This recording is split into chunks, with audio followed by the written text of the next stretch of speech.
Hello, my name is Marcus. I'm the compiler of a collection of therapy quotes entitled 1001 Windmills of the Mind, a collection of advanced self-help quotes taken from what's often called the psychodynamic or the psychoanalytic perspective, which long ago, as I understand, was referred to by some as philosophical medicine or narrative medicine.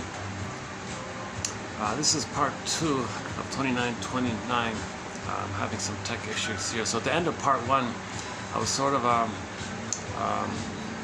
covering, for the time being, what seems to be, I'm not a shrink, but what appears to be I'm the compiler of the quotes, keep that in mind, I'm not an analyst or anything, some of the core tasks of the healing journey. So we got to face oppositional thinking, and got to get out of this adversarial thinking, either or thinking, and jungle slogan thinking, my greedy, your greed thinking, this kind of either or mentality. It's not, you got to think more like a diamond has different facets. The third side of the coin holds the other two sides. If we can do that, that's the core task to get back your beingness, to get the firebird, to get your beingness, to get your identity back, to get your embodiment back. Because the baby temporarily creates constructs in his brain, mother's a goddess or demon, to deal with the pain with the mother. There's no human mother for him to feel safe with. He's dealing with these constructs. That's a time for the baby where it's all about survival. So that's sort of the ideology or the source or underpinnings about either or thinking, adversarial thinking. The baby's in a jungle place with the mother, thinks the mother's a monster, gonna eat him. It's survival like that. So we got to update that kind of thing. And get it to the reality of the both and. The mother would have loved the baby if she could have. She was impaired. She didn't have her identity, despite the fact, she did her best kind of thing. Kind of get the story, but you got to call a spade and say that the mother didn't meet the baby's needs. The mother didn't meet the baby's needs. The baby felt unloved by that, improperly loved, traumatic attachment trauma, and you get the story for that kind of thing. So this is all moving towards something about both and. You got to find the middle both and kind of perspective. Bly calls it vertical thinking. Robert A. Johnson calls it three-dimensional thinking. This is some kind of broader, deeper, everything's love or a cry for love. But when people cry for love, sometimes very coded.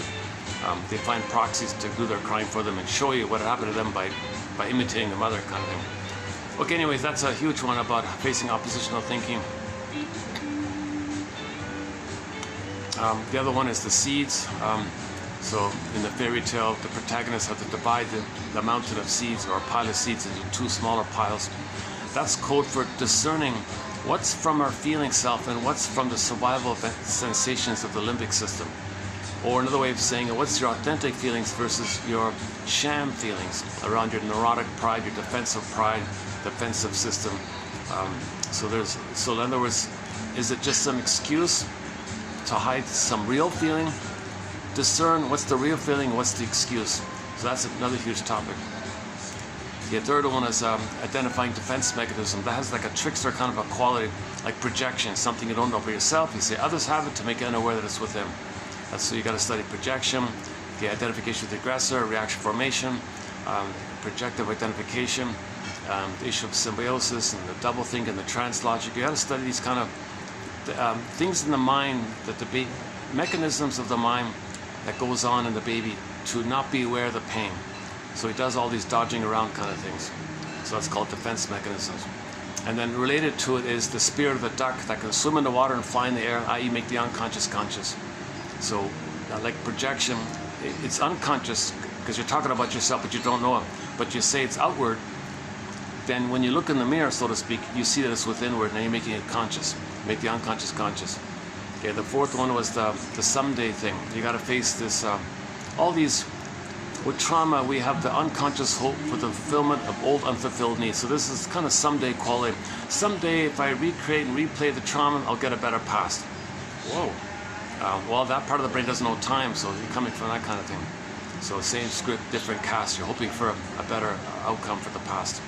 Someday, if something reminds me of mother, maybe that'll be the actual mother. Someday, if I find somebody who reminds me of my mother and I try to save them, then I'll save my mother, get her love.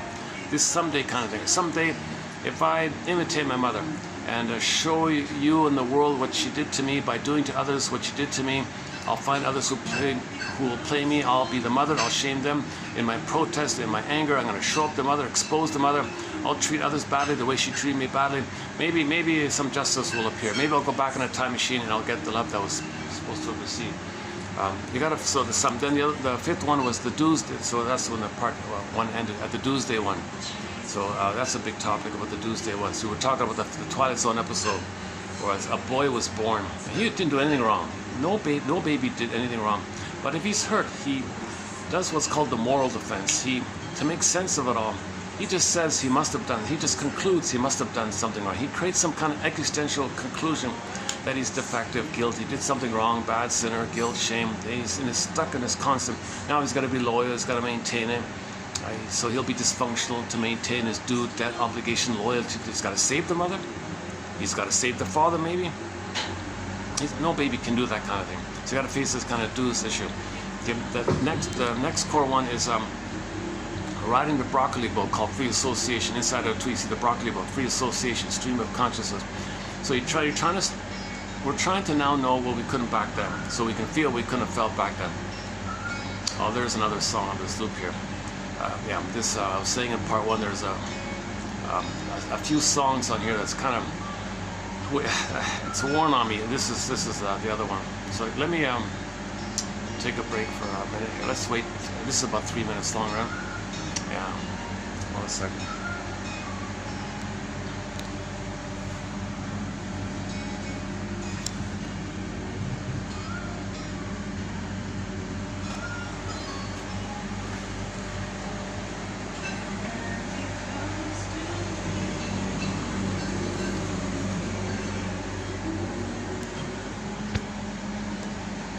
The Bee Gees cover is the one that gets me the most. These are cheesy covers. I don't know if they're artificial intelligence made or computer made, or there's something really annoying about this stuff. And it's endless. It's the same 1 hour loop. They keep it on infinitely on the places.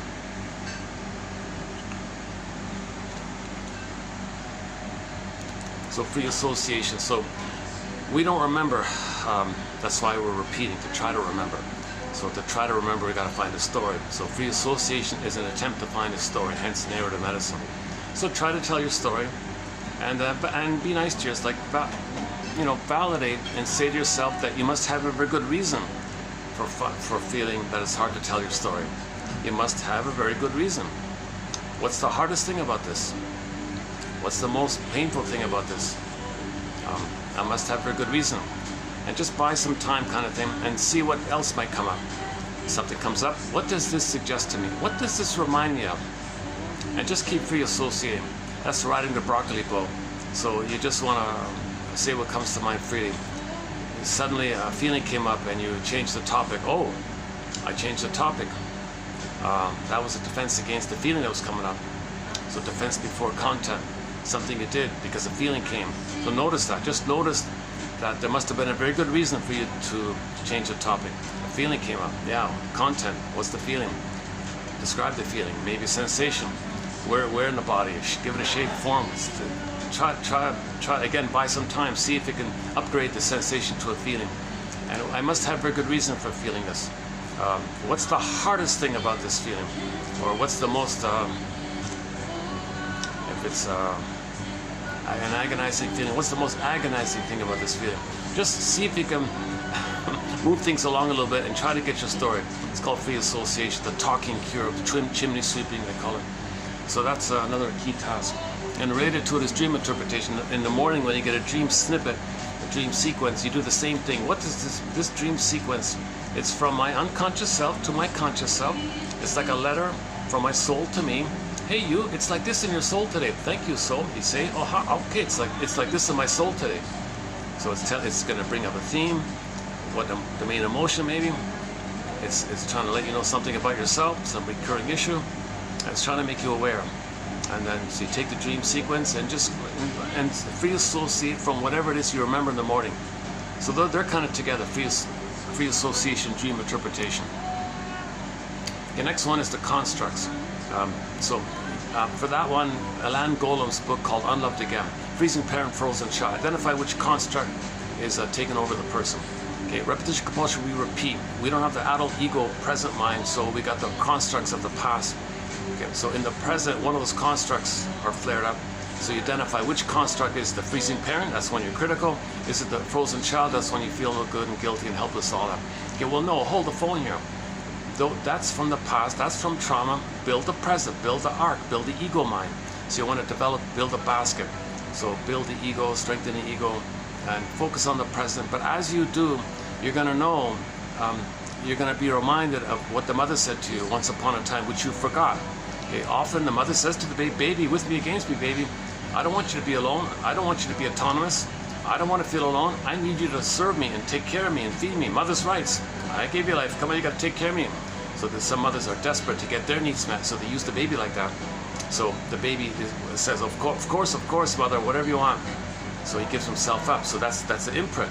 So later, if he tries to have self-agency, that mother voice will come up. But now at midlife, that mother voice comes up. You say, back off. You're a shadow voice from another era, from another time, back long ago.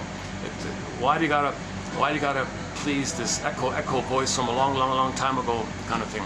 So that helps to stay in the present. So you face the constructs. Okay, next one is mentioned briefly in part one, is you got to get your parents a story. That's called honoring your parents. So, okay, birth order can help. What role did they play in their family system can help. What's their earliest memories? What's their humor? Are they a stinger or a clinger? Okay, you got to get to a point eventually where you call a spade a spade. Okay, why didn't my mother love me? Why didn't my father guide me and protect me? Why? See, that's a key one there. That's a tough one. A lot of people don't like that one, but that's sort of, you can't heal if you lie like that. Baba Yaga eats you up. You got to tell the truth if you're going to heal. If you think you're going to fool nature, come on. That's the neurotic stuff, the pride stuff. That's a defense against losing your beingness. When you lose your beingness, okay, you go back to the uterus where you're a little god. That's the pride stuff, neurotic pride. And you think you're so arrogant and like a little king, a little god like that. In nature, the grand power of nature, the spirit of nature, you can't heal if you stay in that defensive mode.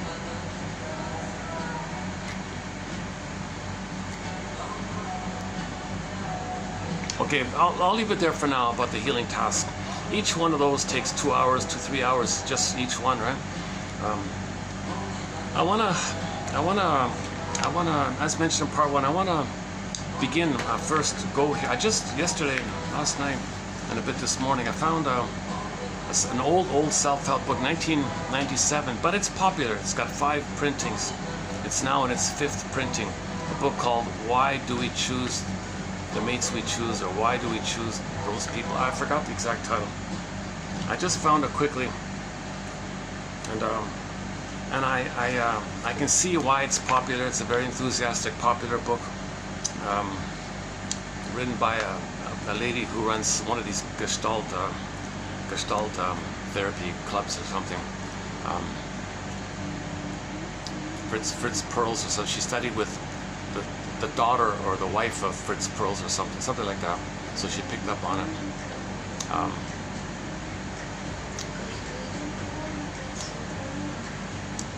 Okay, it's a very simple model.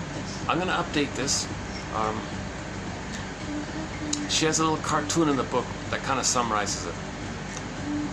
Imagine a little kid, like a little tiny kid, you know, looking at a huge screen in front of him. And in the screen in front of him, he sees his father and mother. And that's like a training film about relationships, couples, how couples relate. He's learning, he's being trained, he's being conditioned. It's like a teaching film. There's father and there's mother kind of thing. The little kid is, you know, watching this screen, this film. Okay, so that's going to be the blueprint in his mind about relationships, how the father and mother relate. And what the child's going to end up doing is, he's going to kind of maybe role model after one. So the child's thinking, which one do I like, maybe, or which one am I going to take after? So he's going to already decide, so to speak, that he'll end up being one and then in life find somebody in the world who will play the other one in the film. Did I get it right? So don't think, so in other words, we're going to recreate the film, the parents like that. So you play one, find someone who plays the other. Nothing to do with gender, it's about personality. So don't think like that.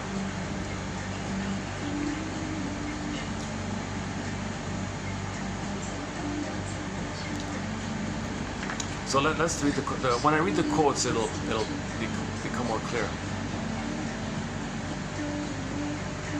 Everyone has a subconscious map of the world.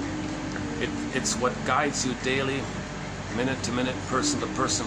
You may decide what you'd like to have in a mate, but there's an unrecognized, programmed part of you that decides whom you get, and you have little say about the goal if you're not aware of it.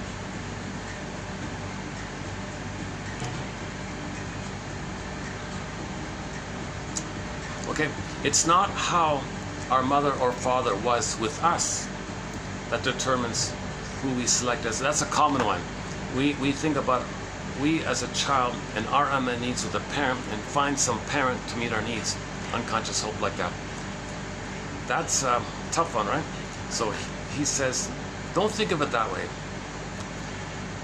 Instead, it's how our mother and father were with each other in our early childhood that forms the marriage imprint, the inner couple. Okay, so you're going to say to yourself, who am I going to be like? I'm going to be like the father, or am I going to be like the mother? So you're going to imitate one of those for yourself.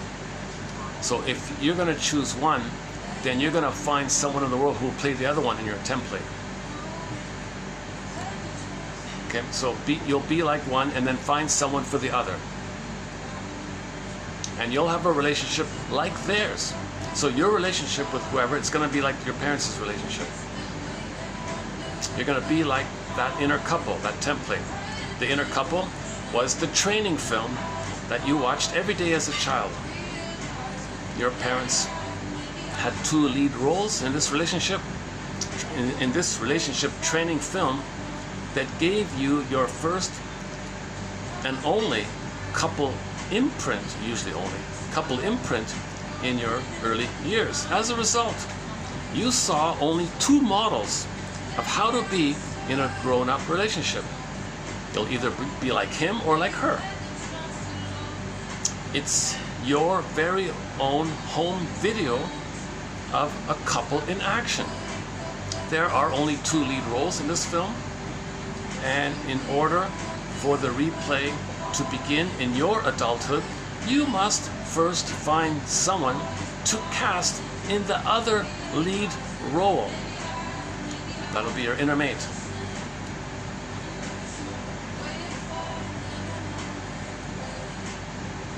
About 75% of the time when you grow up and your programming surfaces, you choose the same type of mate that your adult role model parent chose. So let's say you have more positive regard for the father. So you kind of pick him as the role model. So you'll play that role. Now, since you're playing that role, what did he do? What kind of a partner did he choose? If he chose someone who's opposite to him, an emotional, hysterical, clingy, demanding, impossible to please woman, let's say, okay, and then that's who you'll choose, like how he chose, because you're going to be him. You follow him. He chose an overtly emotional, demanding woman, and he was the quiet, reserved type, let's say. So the opposites, right? So that means you're going to choose opposites. So in the question, is it opposites attract or like attracts like? Well, it depends on the template. If the parents are opposites, you'll follow the opposites model. If the parents are like similar, then you'll do the similar thing. It's about the template, not some other kind of rule like that. Nothing to do with the God, the Sun, and the Mars, and the Jupiter. Nothing to do with these kind of things like nothing to do with pheromones and hormones and you know, and the moon and the stars and fortune tellers and things like that. Nothing to do with the way to a man's heart is through his stomach or through his fill in the blank. Nothing of these kind of things. It's about the template, about the template. Well, that's the first adult joke we've had here in a while. Okay, so yeah, let's back up a sec. So let's say, now it can flip. Let's say the first time around, you modeled your life, your adult life, like your father, and he's sort of the introverted, calmer type, let's say. So then, when you got married, you chose someone who's like the same, like how your father chose. It'll be similar because that's a template. Let's say that you said never again. I'm never doing that again. Oh boy. You may do it again if you're not aware, and you may do it again. One woman said she did it like 5 times. Why do I keep choosing the same person I don't want? Like, I don't want this. Why do I keep getting? Well, because you're following the template. Now, in one determined case, the person said, I'm going to do the opposite. So she flipped. So she decided she would be the hysterical one and find someone to play like the father one, the one that she liked, the father.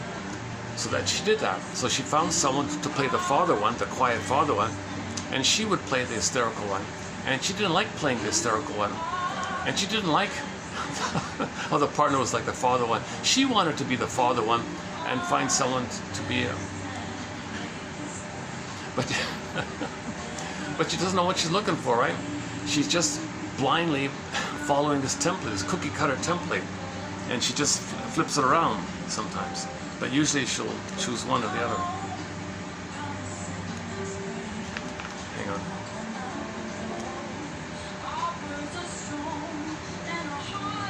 Oh yeah, okay, here we go. If your personality is more like your father's, then he is your inner adult model, like your role model, okay?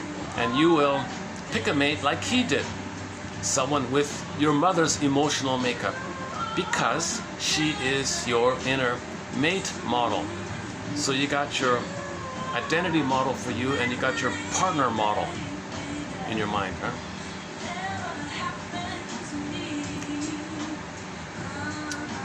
Oh, okay, it's likewise, if you are more like your mother, okay, if you're more like your mother, then she is like the model for you. And you pick someone with your father's personality and behavior, nothing to do with gender. It's all about personality. Yeah, some guy, a lot of these mama boy types, right? They're so swamped with the mother. It may be that the mother is, if they idolize the mother, they may think that's the model. Then they'll choose a wife who's like the father. That's the slogan. Some men marry their fathers like that. Meaning the mother has the personality like the father, because that's a template. So if the boy regards the mother as the model, the role model to imitate, now what did she do? She married a guy, her husband, your father. She married her husband. She chose some fellow who's your husband, who's her husband. So that's the template. So you act like her and choose someone that she chose. So if you're the fellow and you're thinking like your mother and you're thinking like the mother, you're going to choose a wife who has the personality of your father. Okay, did I get that? Jeez, it was simple. It was much simpler when I read it. Now when I'm saying it, I'm feeling a little tired today. Okay, let's see. I'm definitely going to redo this part. If this doesn't make sense, check out our book. Yeah. That book's easily, widely available. Yeah. Okay. No digital. Yeah, interesting. It's never been digitized. As far as I know, it's never been digitized. Or has it?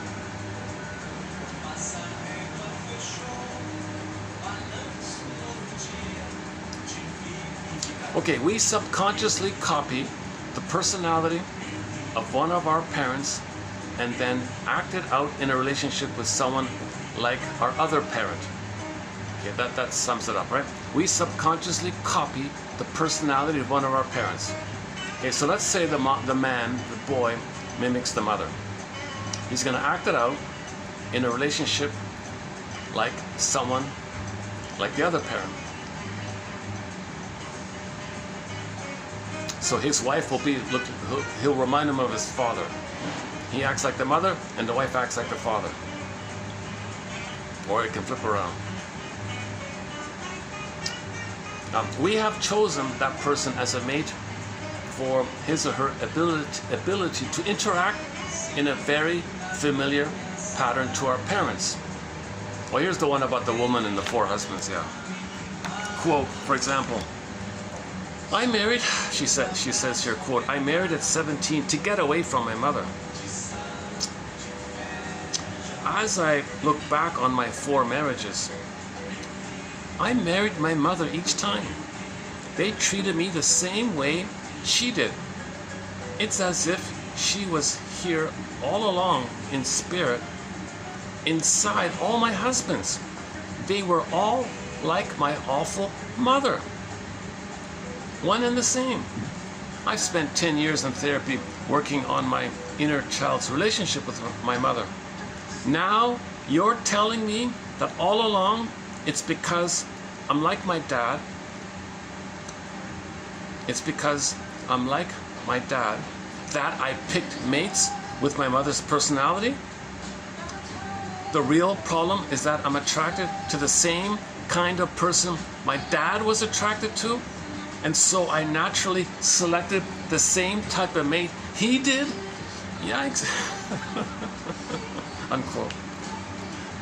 The subconscious goal is to recreate the inner couple. Your mother and your father's relationship, like it or not, became the basis for all later intimate relationships between you and other human beings in your adult life. Since there were only these 2 lead roles in your relationship, example, you will take after one of these adults more than the other.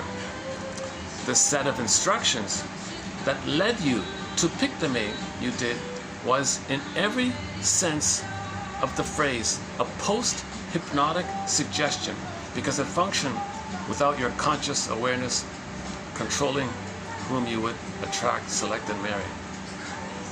Left untreated, the unconscious inner couple imprint will become a person's only couple imprint for their own relationships later in adulthood. Marcel Proust. The real journey, the real voyage of discovery consists not in seeking new land, but in seeing with new eyes. So I think that's a good example. She's doing that here, giving you a little new angle to see the thing with.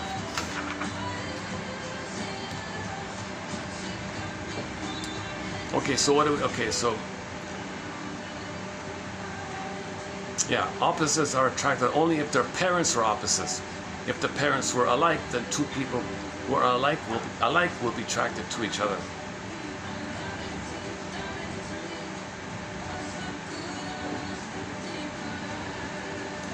Okay, now I haven't finished the book, but the introductory part was, if I understand it correctly, the Gestalt thing was, the idea is this template that you have, how your parents relate to each other, and you're going to follow that. That was dysfunctional, that was miserable, that was painful, and you're going to just recreate that.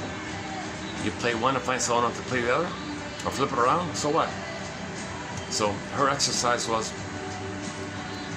have something else to refer to.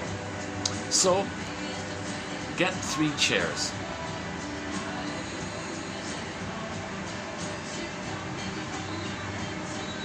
Yeah, okay, so there's a pillow here, that'll be a chair, right?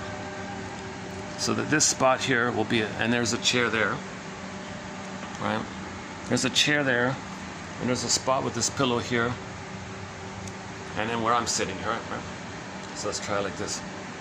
Okay, so there's 2 chairs in front of me, one to my left, one to my right, right? So first I I'll play the inner child, the child chair, myself as a child, let's say. And I look at my parents in the two chairs there, and think of them as adults, of course. And think about how they, as adults, how they related with each other. How did he relate to her? How did she relate to him? Oh, and there's the other song that's driving me nuts. This is the fourth one. Yeah, there's now four. I've got 4 songs on this loop that's driving me nuts. That's why I avoid coming here now. Can you believe it's got to that point where I got to give up a nice place because I can't take it.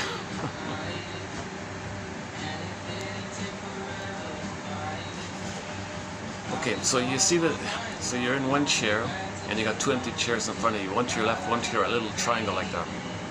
Okay. So imagine the typical relationship that you saw as a film, as a child. You observe your father there, your mother there. How did they react? Were they opposites? Okay, they were opposites. Okay, and just what was their dialogue like? What did they talk about or something? Or how did they solve problems or something? Was one always stonewalling, or one was passive aggressor? What dysfunctional things did you notice? They didn't address anything. Were there I statements? No. Okay. Did they share their reactions honestly, or were they just blaming and fighting all the time or something? So just identify, because that's in your mind, that template, that model, right? Okay. Okay, that's enough, right? Now you sit in one of now you flip back and forth in the other 2 chairs, and you play how the father should speak to the wife, your mother, and then you hop over the chair and you play how the mother should talk to her husband, like a healthy way, so give them healthy communication. So you sit in the father's chair, and he makes an I statement. Okay, you jump over the mother's chair, and she makes an I statement. You jump over, he makes an I statement. And have the experience, physically hopping chair to chair, get it in your mind, get some memory of how they ideally would relate, like in a healthy way. Like update the thing, like get a, have something in your mind where you saw your parents acting in a healthy way. And then from that,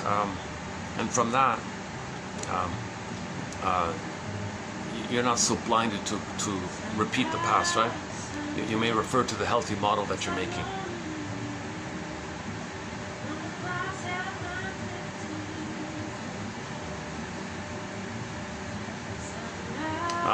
Okay.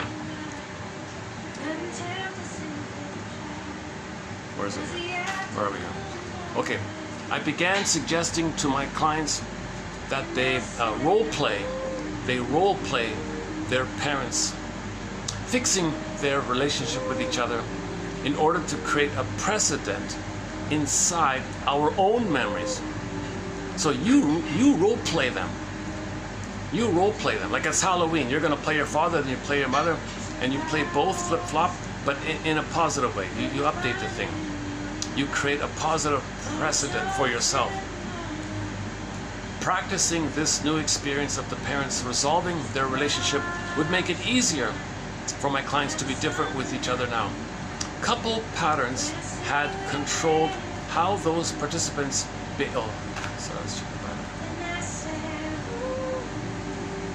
now it's working. When I did the reboot, in part 1 it was draining and I almost lost it.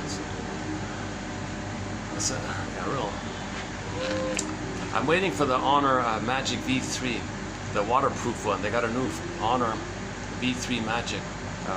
It's a folding one, but it's water. I don't care about the folding too much, really. It's the waterproof one. You can put it in water and it's still on. The goldfish were passing by. No problem. They can easily handle water. I could film underwater, technically, theoretically. In other words, I'm not worried about rain and drizzle and things like that. Okay, enough about it. Let's go back here. Couple patterns had controlled how those participants behaved and felt in their current relationships. Subconscious programs had activated and limited their interactions and still remained in place, the template's still there, no matter what they had learned consciously in the workshops. Yeah, so you go all these workshops, and the workshops are always about your unmet childhood needs with your mother, or your unmet childhood needs with your father. Forget that. Act like the father. Role play your father speaking in a healthy way to your mother. Act like your mother speaking in a healthy way to your father. Have that in your mind. Make a new precedent, make a new image in your mind like that, and see if you can refer to that. Now, of course, if a person already has a healthy model, they'll have a healthy relationship. So there's no issue like that, right? We're not talking about that. Obviously, if a child has a memory of seeing the parents in a loving interaction, communicating openly, solving their problems, sitting in a talking stick circle, sharing the eagle feather, sharing the talking stick, making I statements, free associating. If the child sees this kind of warm ritual between the parents, they have like a ceremony, like a ritual, like a conference, family conference, a couple conference like that. They have ritual like that. If the child sees this as a model, like whoa, and they're healthy by it, and they're a fountain of love. They grow together, they share together, they make I statements, they learn how to communicate with each other. And the child sees that, and that's his template. Okay, he's fine. He'll recreate that because you recreate the template. But what if the parents are dysfunctional and argumentative and passive aggressive and a little battle going on like that? Well, that's what you're going to recreate. So now you create a healthy template by, all right, I'm going to I'm going to role play a healthy father talking, and then role play a healthy mother responding to a healthy father who's responding to a healthy mother who's responding to a healthy father, and you hop back and forth like an Energizer bunny or something. Just bounce back and forth and get that experience in your mind somehow.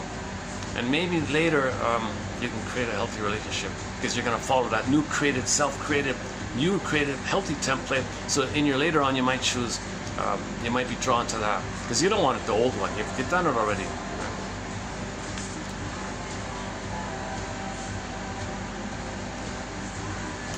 Yeah, so the stuff you learn in workshops are useless, basically, unless they're teaching you how to communicate like that. Okay. So you want to quote unquote resolve, like you put a dash between the E and the S, resolve, like resolve, resolve. Never saw that one before. Yeah. So she likes to use this. She always does this in her book. Having them solve, resolve. So this exercise is doing a resolve, like you're solving it. Resolve. Their parents' unsatisfactory relationships themselves instead of just wishing they had.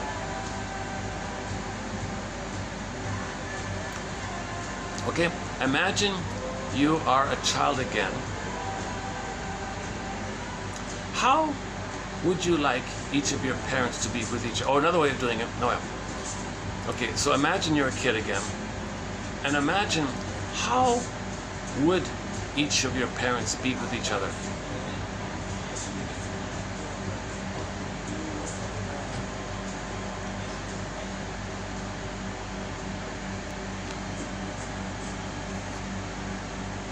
Okay, so for example, they had a couple here.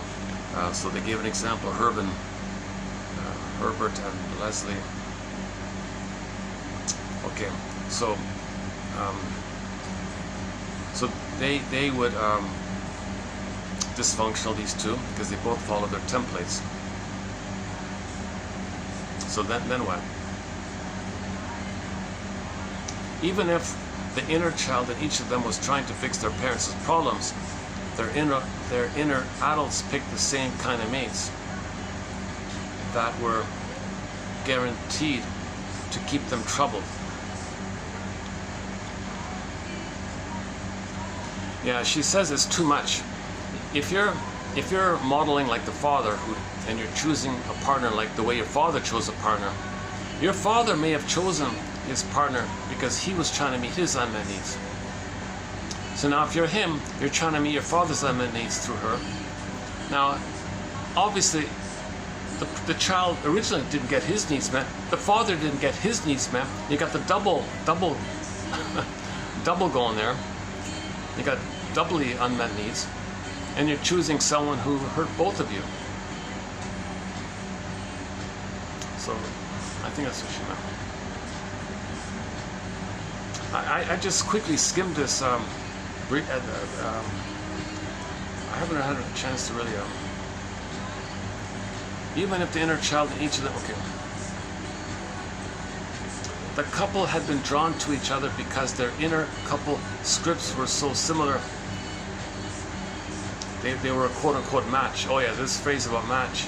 So when you think, oh, they're a match, oh, perfect match. Well, what do you mean by that? You mean you match the template? You mean you're going to be like the father who chose a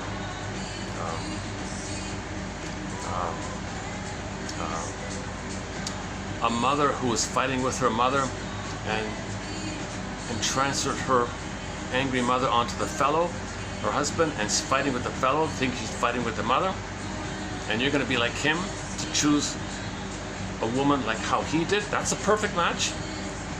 You mean you match the template? That's a dysfunctional template. What's a match? It's a dysfunctional match. It's a template match. I put it that way. It's a template match. Perfect match, but it's a template match. When people say perfect match, they're probably thinking a healthy, but you're not going to get a. That's fantasy stuff. You won't choose a healthy person. You're only going to choose someone the way one of your parents chose the other. That's your only choice. You're not going to choose someone outside of that, unless you're conscious, of course. If you're unconscious, you're only going to follow choosing how mother chose him or how father chose her. You're only going to do that. So if that's messed up, that's your only choices. And if you choose like that, oh, that's a match. It's familiar. Family lie, familiar. Familial, liar, liar, familiar, family, familiar, template, script. It's familiar. People say, oh, I'm not looking for the perfect match. What are you talking about? A healthy person? You'd reject them. It wouldn't fit the template. You wouldn't be interested. There'd be no chemistry. There'd be no excitement. There'd be no familiar feeling. It's strange for you. You don't have the frequency for it. You don't have the... It just skips over you. It's like another language or something. And she does that. She talks about languages. This template is like a language, like a relationship language, couples language. Like you speak a language, like a child learns the first language. It's just unconscious like that. Well, same kind of thing. You record in the couple template. It's kind of like a relationship love language or something, or relationship language. I want the perfect match who's healthy. You don't know that language. It's alien. That language, it doesn't register. You don't know that language. It's like someone speaking Swahili to you. You haven't a clue what he said. So it's a similar idea. Someone who's loving, it's like Swahili to you. You just shrug your shoulders. You have no idea.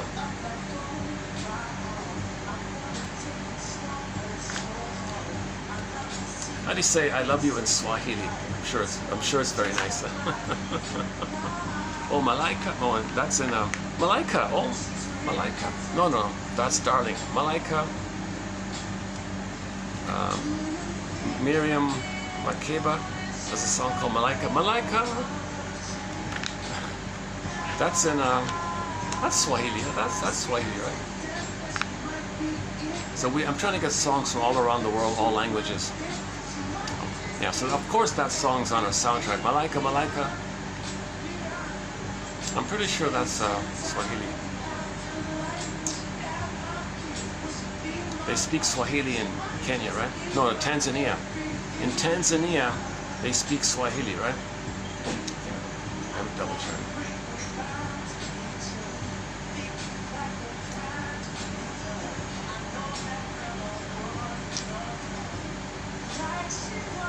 Where are we here? What happens when we consciously decide to pick someone opposite from our previous partner? Oh, what happens when we consciously decide to pick someone opposite from our previous partner is that we switch over to the other parent role in the new relationship. Even though the decision to switch role models may have been made in order to avoid the same negative relationship, but you're going to get the same outcome. You're going to get the same outcome. So let's say let's say the father was the withdrawn, stonewalling, passive-aggressive, stubborn, stonewalling, ignored you, emotionally unavailable, emotionally distant. Okay, let's say he's like that. And let's say the mother's the opposite, is emotionally hysterical, dramatic, creates drama, soap opera stuff, right? So let's say your mother's the model. Then you choose your partner to be the quiet one, right? Let's say you get tired of that. I want some dialogue here. You're so quiet. You're just like in my childhood time. I don't want this. I want something better. Well, all you can do is flip it. You'll play the quiet one and find the hysterical one. Same problem. So, oh my God, I got the same problem. It just switched the roles.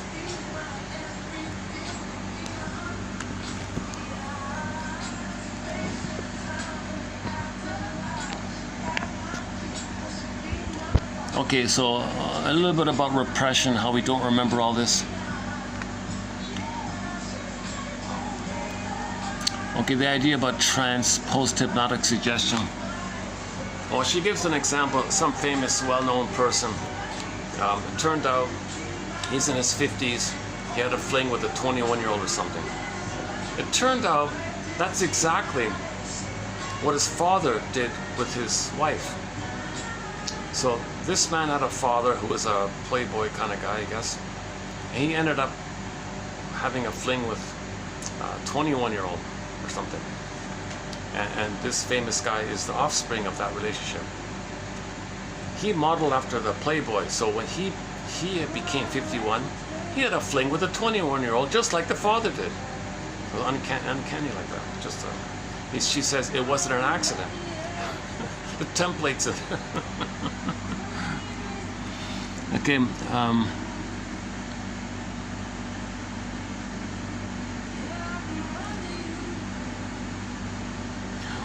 Why were they so quick to fall in love when they weren't even in like? Well, in love is a trance.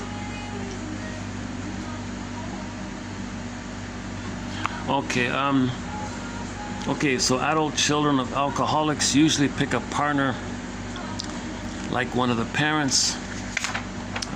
John Bradshaw, the famous author John Bradshaw, calls this the family trance.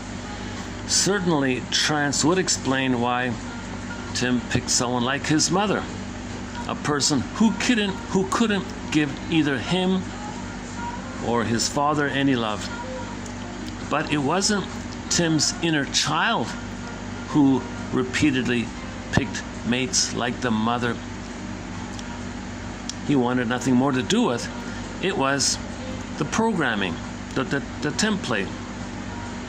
Programmed to pick a mate like the one his father did, the role model, regardless of whether it had been a good choice for his father or not. Subconsciously, what had repeated was not just Tim's role model choice, but that adult role model's unmet needs with his mate.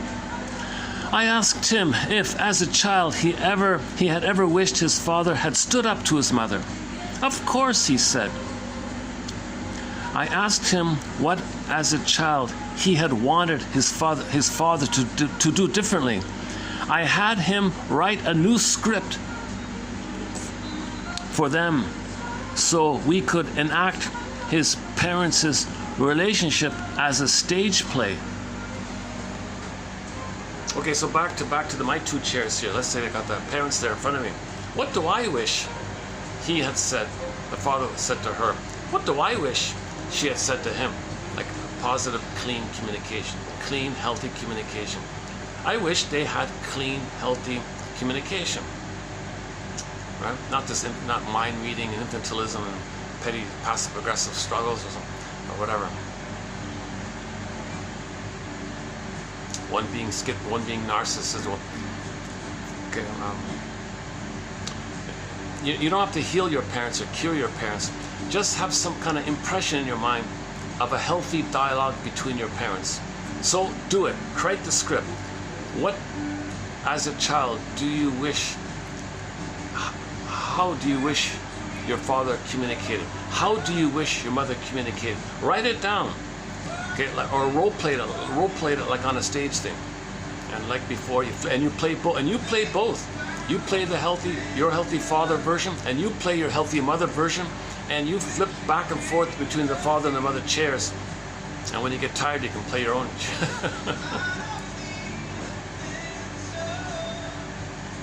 Now sometimes you can have help, right?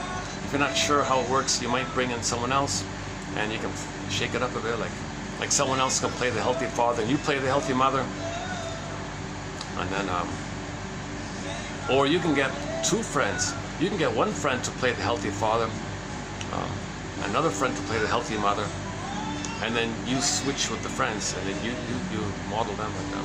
You want to have some impression of an alternative model in your mind.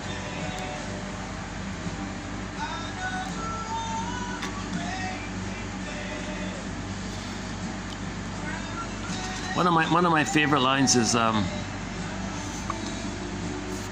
one of my favorite lines from her is where is it again?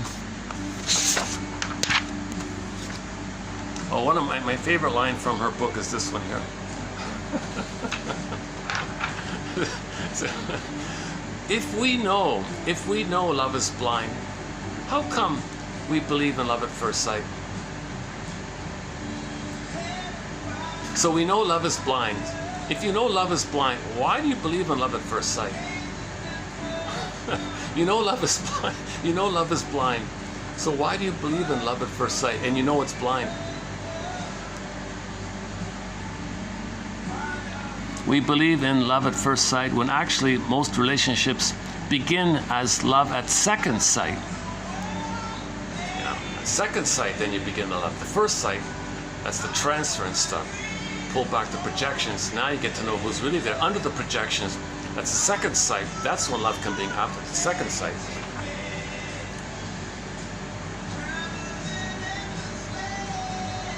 If you've ever been wildly attracted to someone who wasn't good for you, in love with someone you didn't like, or unable to find the kind of person you always wanted to be with, you are one of the thousands of people who have already experienced the conflict between what the conscious mind wants and what the subconscious mind demands or wants.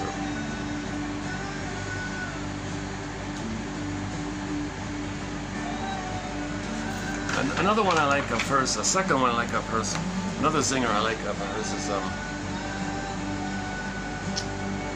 so a famous sentence. If you always do what you've always done, you'll always get what you always got. This statement, she says, it's a kind of trance. My work as a therapist is to help clients, is to bring clients out of the trance they're living in. Never thought of it that way. It's a trance, right? If you always, I haven't heard this in a long time. Apparently in the Gestalt community, therapy community, it's a regular slogan of theirs. If you always do what you've always done, you'll always get what you've always got. Forgotten. Okay, she says, this is a trance. This is a trance. My work is to bring clients out of the trance. Trances people live. Another thing about the trance is, what we're doing here. Battery's holding up this time around. I'm going to lose light here now. I don't fully know much about this hypnosis thing, but apparently there was a guy, one of those show things or something. Picked some vulnerable, sensitive person in the audience, brought him on stage, kind of thing,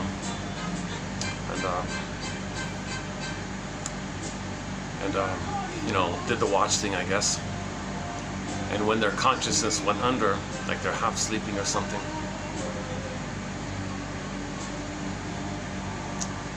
so you find somebody who's very much open to suggestion, highly suggestible kind of thing. Maybe people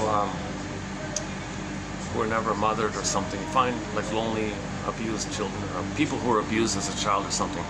They might, either they're very guarded or they might be very open. I'm not sure how it works. Anyways, he found some way. He scanned the audience and identified the most suggestible most hypnotizable person. Brought him on stage, did the watch thing. Okay, now your eyes are getting heavy. Your eyes are getting heavier and heavier. Your eyelids are getting, your body's relaxing. You're warm in the chair. Your eyelids are drooping and drooping and drooping. Whatever they do, I don't know. And now he's kind of asleep, but he can still hear, but he's asleep. His consciousness, it's some kind of middle thing. He's not like totally sleepy, but he's in that middle kind of thing.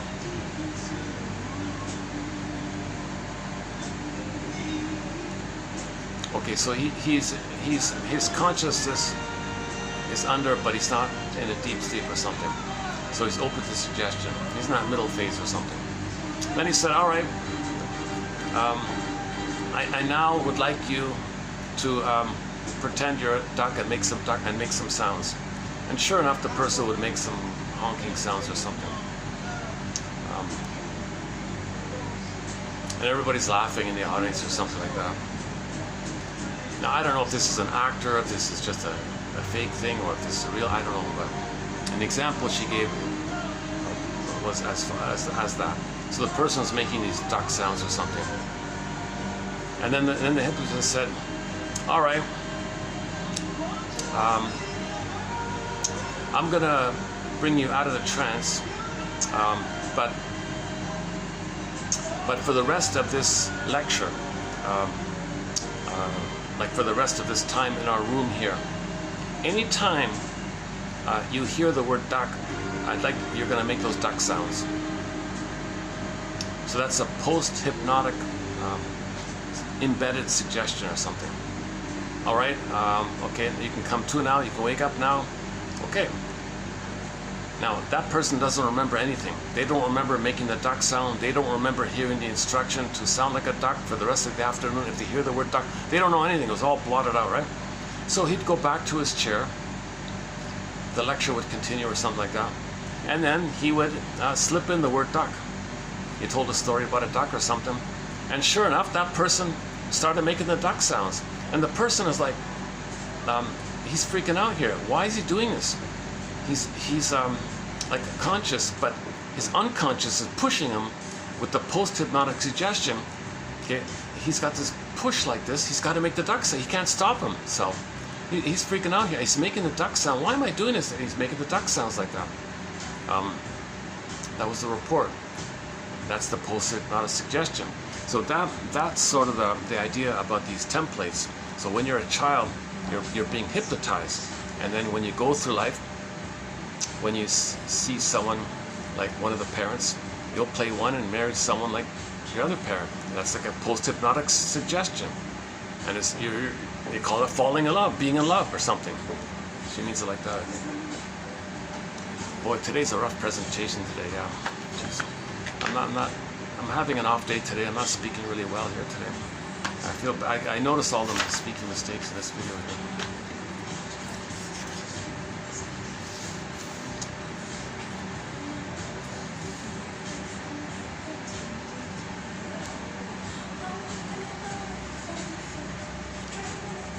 So in other words, think of it this way. Think about your relationship. How does it resemble your parents' relationship?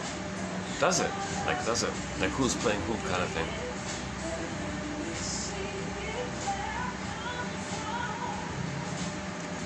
Now the reason she's not the reason she's not really well known, I think, is because the jargon she gave for this. She created some really obscure, nonsensical term for this. I don't want to repeat it. It's just, I gotta be kidding. Once you hear that term, you're gonna just throw the book away. You know, oh my God. It's sort of a pompous, arrogant kind of term for the simple thing that I talked about. So I won't bother with that. But I think that was sort of what kind of, if she didn't do that, if she didn't go with that term, I think people would have discussed it more.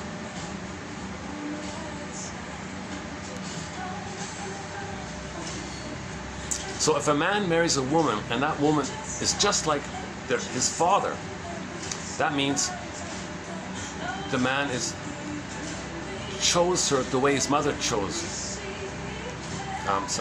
He chose. Back up a second. what did I say again?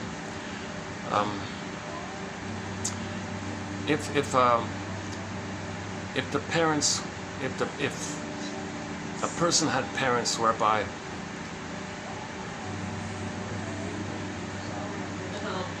let's just say a son had an aggressive mother and a passive opposites. Aggressive mother, passive compliant father, right? And let's say the son kind of related to the mother more. Yeah. So the old theory I thought was if he did marry a woman who's like the father, it would be like he wanted protection from the mother. She's saying, forget about that kind of stuff. I kind of thought maybe it might be like that. Or someone else said that. He's saying, forget that. Don't make it so difficult. It's more simple than that. You chose the way your mother chose. Now you want a wife, right? The guy wants a wife, right? What wife are you going to choose? Well, refer to your mother. What kind of man did she choose? You choose a wife who's just like the man your mother chose. Did I get it this time? Did I get that right? Did I get that right? So that's why later on he says, oh my God, you're so much like my father. How did that happen? Oh my God. My father was a cold, aloof, whatever person. And you're kind of like that. How did that happen? I want a friendly, healthy relationship. Why did I get stuck with this? Why did I get stuck with this cold, refusing person or something? How did that happen? Mostly unavailable, cynical, whatever. How did that happen? He consciously wanted a healthy, loving, mutual relationship, but he ended up with someone just like his father. Why? Because he role modeled after his mother and chose the way his mother chose. That's why. He's following the template. Post-hypnotic suggestion. Hypnotize, baby, I'm going to hypnotize you. That's the template. Later, you're going to follow that template as a post-hypnotic suggestion. So when he married someone, it's like he heard the word duck and he started quacking or something. He didn't know what he's doing. That anecdote is just to convey the power of this unconscious, the power of this post-hypnotic trance idea. So that's why we need. Oh, there's the Bee Gees song again. Oh, this is the song that's driving me nuts. I keep trying to process it every time I hear it. I keep trying to spin it in some way.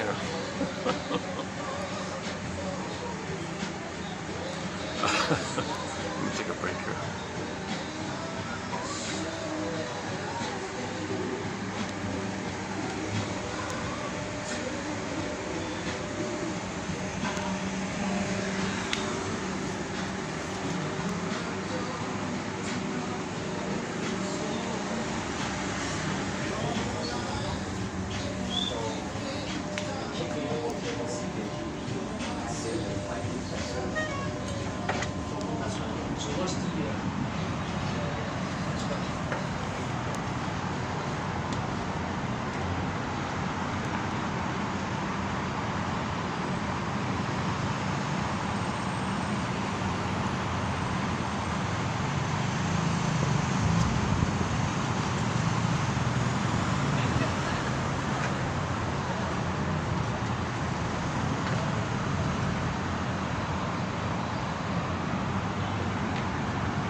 This is their little smokers section.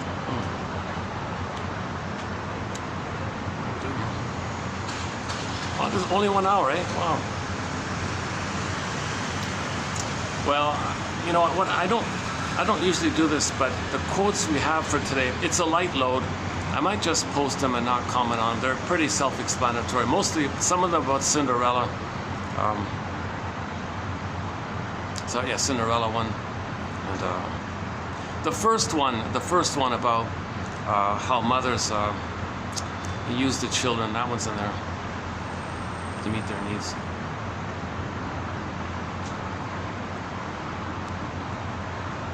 Yeah, let's say the parents both chose each other. Well, they would choose from their template, right? Like the mother was, like a person's mother, she would follow her template. And a person's father, that father would follow his template, right?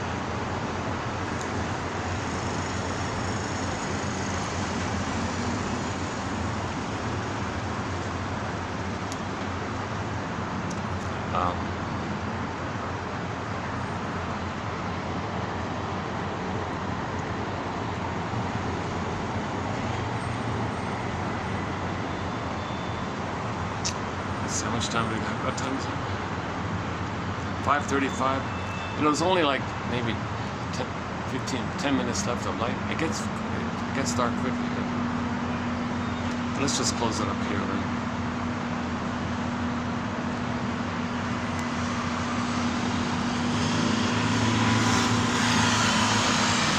Yesterday we closed up with Ferron, the folk singer Ferron. F as in friend, E-R-R-O-N as in Nancy. The folk singer Ferron, they call her an indie folk queen. People compare her to Joni Mitchell. And, I listen to Ferron more than Joni Mitchell personally. I like some of her songs. So we closed up yesterday with Ain't Life a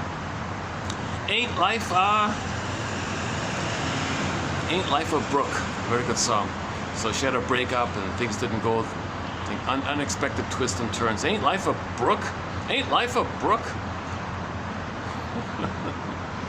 Like my tech issues, that's I'm in a brook phase these past couple days. Ain't life a brook?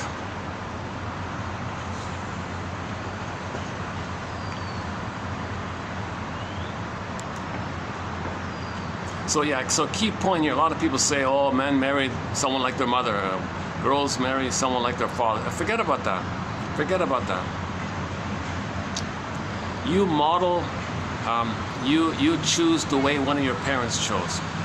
And you're going to choose how your parents chose. That's the focus. So you're one personality chose another personality.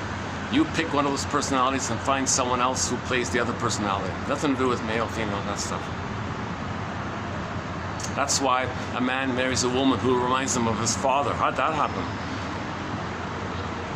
Or very commonly, a woman marries a man who reminds her of her mother.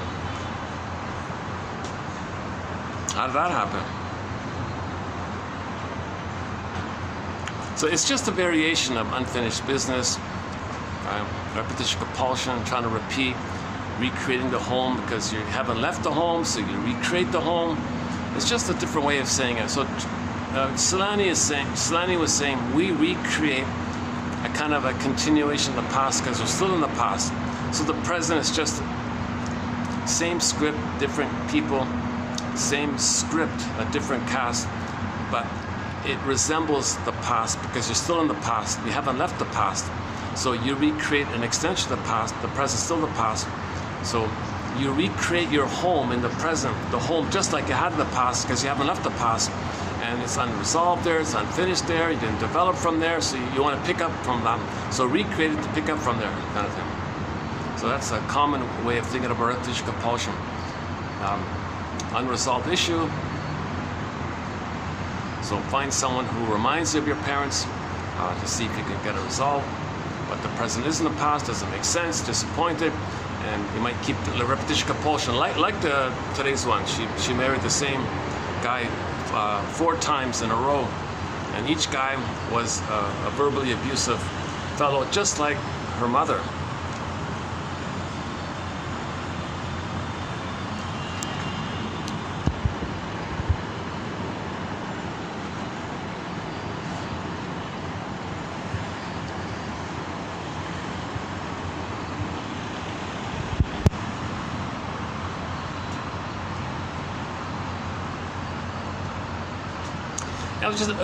Now, let's think about Harry's Law for a minute. So Harriet played, she played the stable, grounded, kind of earthy kind of type, right? And then her colleague there was the clown kind of guy, the humorous kind of guy, right? So they were very opposite, right?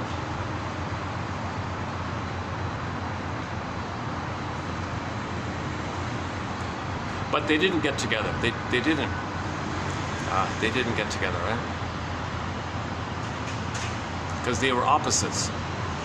Now he wanted her because maybe in his mind his parents were opposites, but in her mind, okay, her parents were like attracts like, they were similar. You see, so that's why it didn't fit. It wasn't a match, right? It wasn't a template match.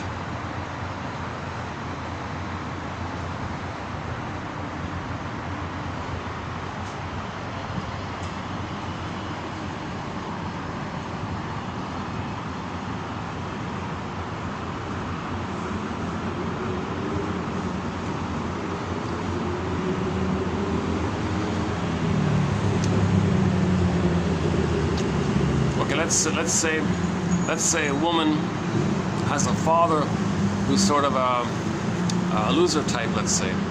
I mean, like a waif or something, a depressed waif kind of type, let's say. So let's say the daughter has a father who was dysfunctional, childlike, and the mother was kind of stern or something and overly bossy or something.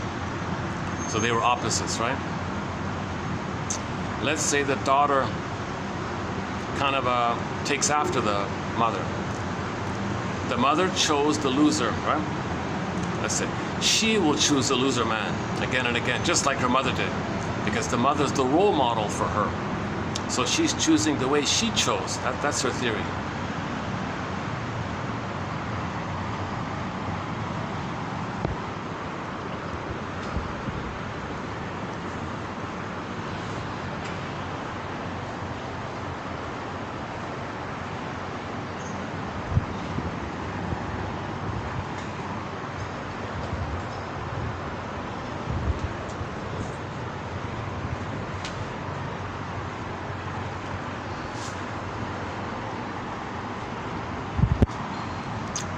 I was thinking we could go for a walk, eh?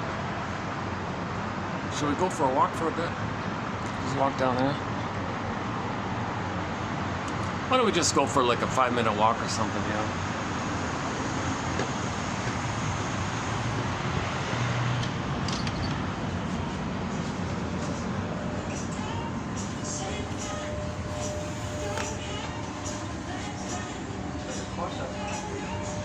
Very small, not very long course.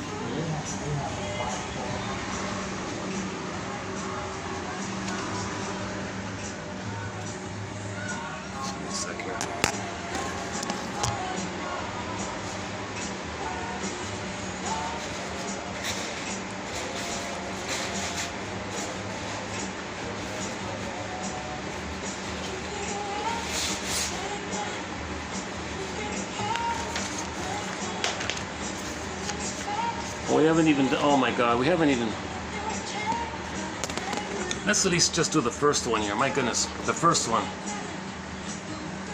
Deprived parents may try to extract parenting from their children, thus depriving them and hence maintaining the cycle of deprivation.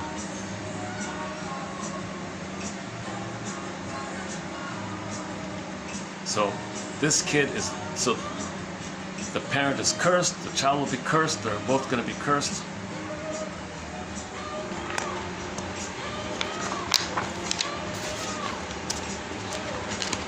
Wrestling with that curse. Lucy Holmes has a book called Wrestling with Destiny, but she means like that kind of curse. She means it like that.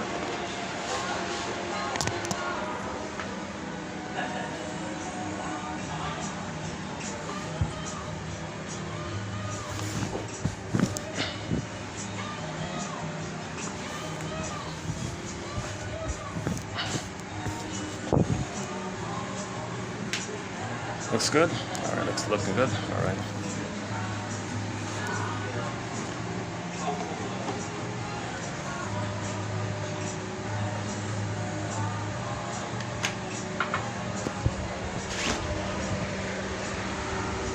Oh, reserved. Huh?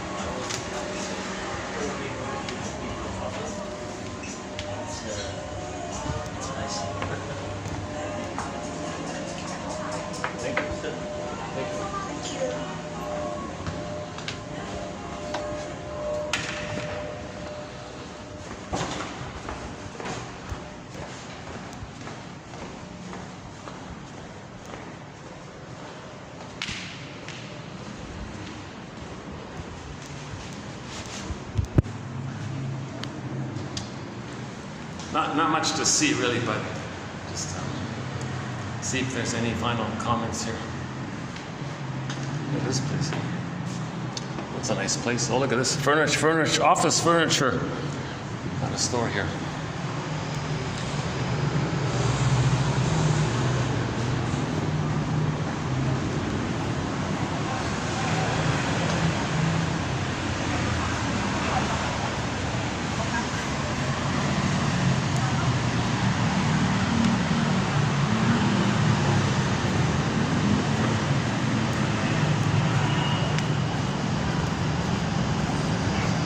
Oh, they got a band here. Look at that. Oh,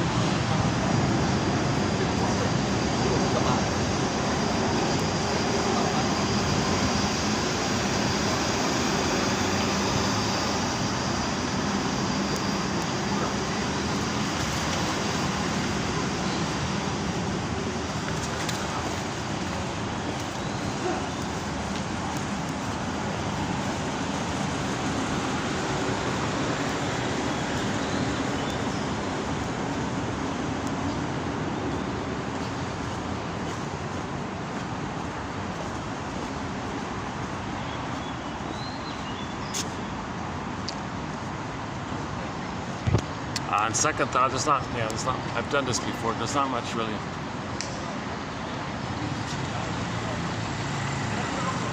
And if, the song, let's pick a song. Well, since we're talking about love and all that, let's pick a,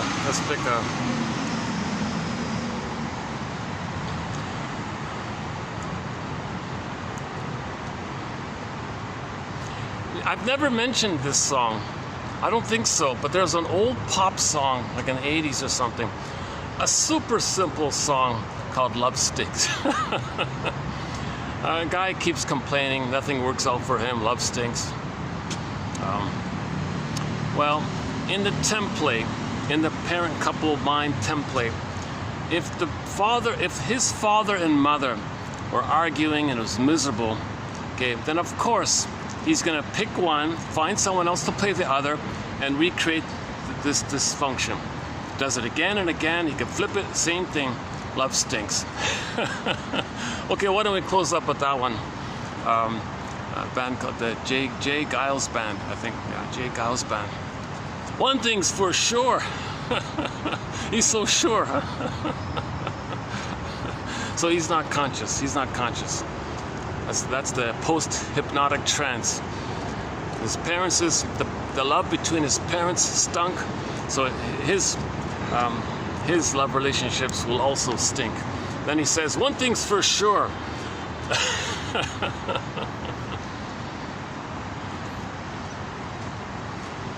Now we're talking about repetition compulsion, this trance, so we're not talking about healthy love, obviously. So when all these songs about love this and love that, they're talking about transference love. No one's talking about genuine person-to-person love. Hold on a second.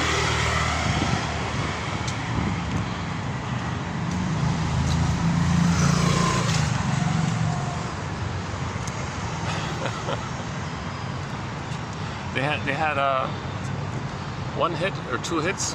Freeze frame. Oh, freeze frame. Oh my God. Freeze. Look at that. There are two hits unconsciously. Freeze frame. That's the template. Love stinks. Freeze frame. To be continued. We'll continue on the work of Anne Teachworth. Interesting name, right? So her teaching is worthwhile. I think so. I think the name fits. It fits in there.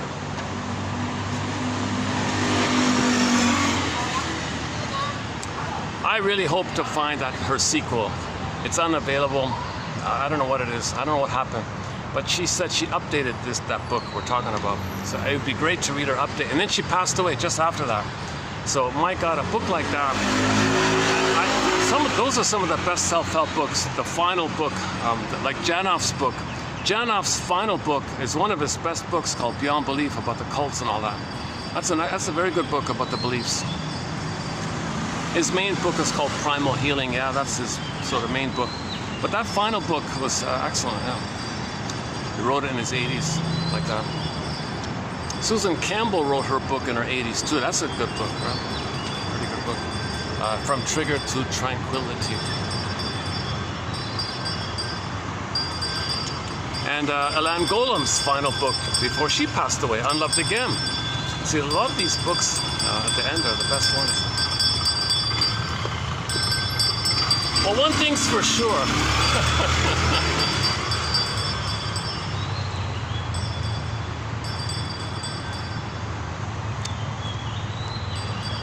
I forgot the lyrics of the song. She likes him, but he doesn't like her. Oh, love stinks. What's going on here? And then he likes her, but then she chooses another one. Oh, well, love. One thing's for sure. Love stinks. I heard that song a fair bit as a kid in the 70s.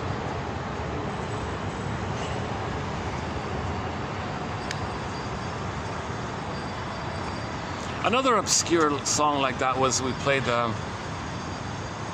the breakup song. Similar to that was the breakup song we played. Greg Kinn, sort of a one-hit wonder band. One-hit wonder, the breakup song. Yeah, I remember we talked about maybe about a month ago the breakup song by. This is sort of a similar kind of like a one-hit 70s, 80s kind of thing. Okay, so let's close up with the J. Giles band's song, Love Stinks. It doesn't. He means transference love stinks. Just like in the song Love Hurts. Love doesn't hurt. Transference love hurts. Transference love stinks, right? Still hoping that somebody in the present can heal from what happened to you back in the nursery. It's not going to work. You re-experience the pain. Ouch again. So, of course, that hurts and stinks and all that.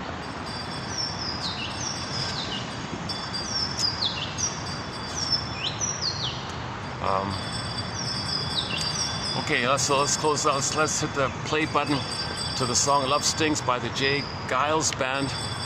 And I'll see you in 29:30. And with the love of narrative medicine, okay, press the play button. Thanks very much. We'll be posting a few more quotes from today's topic, Miss Teachworth's book. Why we choose the people we choose. How does that work? So what I read today was parts 1 and 2, and coming up there'll be a third part. For the love of narrative medicine. Thanks very much. J. Giles Band. See you next time.